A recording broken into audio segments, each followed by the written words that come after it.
Tutte le organizzazioni che fanno riferimento al servizio taxi hanno firmato questo documento. Qual è il valore di questa intesa? È un valore politico che ci permette di far conoscere al governo che in Italia il settore è regolato in maniera efficace e in molte zone del paese, e nel Veneto rappresenta una punta di eccellenza rispetto anche alla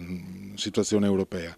Questo ci è stato consentito da un rapporto di confronto costante e continuo con la Regione, che è data ormai da almeno un ventennio, da quando esiste la legge regionale, e questo ci consente di poter dire oggi che l'autorità dei trasporti, seppur doverosa, ma non può da Roma gestire un servizio peculiare e locale caratteristico come servizio taxi, che è dedicato alle popolazioni e ai cittadini